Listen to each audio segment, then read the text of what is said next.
গত বছরের শুরুতে ভালোবাসা দিবসকে সামনে রেখে মুম্বাইবাসীকে রাজপ্রাসাদের মতো একটি রেস্তোরাঁ উপহার দিয়েছিলেন শাহরুখ পত্নী তথা খ্যাতনামা ইন্টেরিয়র ডিজাইনার গৌরী খান। সাত করে নাম রেখেছেন তরি। রেস্তোরাঁর আভ্যন্তরীণ সাজসজ্জা দেখে মুগ্ধ হয়েছেন ভক্তরা। অনেকেই ছুটে গেছেন শাহরুখ পত্নীর রেস্তোরাঁয় খাবারের স্বাদ নিতে। যেই তরি নিয়ে এত হইচই, সেই রেস্তোরাঁয় কিনা এখন খাবারের গুণগত মান প্রশ্নে কাঠগড়ায় উঠেছে।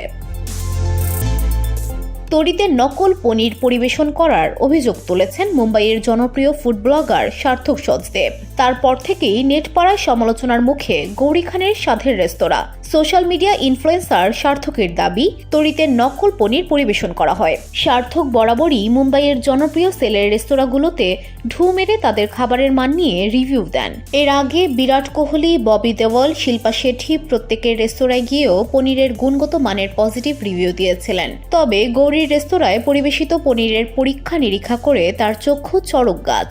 সার্থক সচদেব যে ভিডিও শেয়ার করেছেন, সেখানে দেখা গেল তরিতে পরিবেশিত পনিরের ওপর আয়োডিন ফেলে পরীক্ষা করতে তিনি দেখেন সাদা পনির পুরো কালো হয়ে গেল।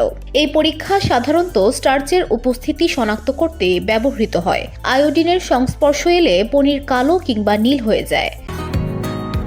বসুন্ধরা, উত্তরা, বনশ্রী, কুড়িল ও বাড্ডা সহ রাজধানীর বিভিন্ন স্থানে অভিজাত ও অত্যাধুনিক মানের ফ্ল্যাট কেনার এক নির্ভরযোগ্য প্রতিষ্ঠান প্লেজেন্ট প্রপার্টিজ লিমিটেড। তাই আপনার স্বপ্নের আবাসনের জন্য আজই যোগাযোগ করুন।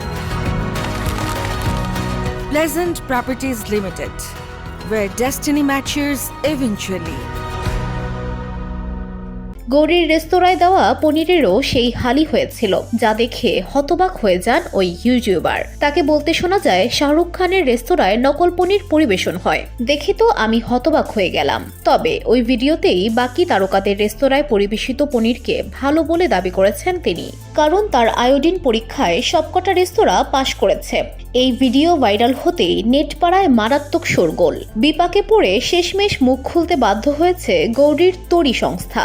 সার্থকের ভিডিওর কমেন্ট বক্সে প্রতিক্রিয়া দেয় ওই রেস্তোরাঁর টিম। তাদের বক্তব্য, আয়োডিন পরীক্ষা পনিরের স্টার্চের উপস্থিতি প্রমাণ করে। পনির নকল না আসল সেটার সত্যতা যাচাই করে না। যেহেতু আমাদের পরিবেশিত পনিরে সোয়া ভিত্তিক উপাদান রয়েছে, তাই পনিরের রং বদলে যাওয়া অস্বাভাবিক নয়। আমরা অতিথিদের বিশুদ্ধ পনির পরিবেশন করি। VOD Bangla news desk.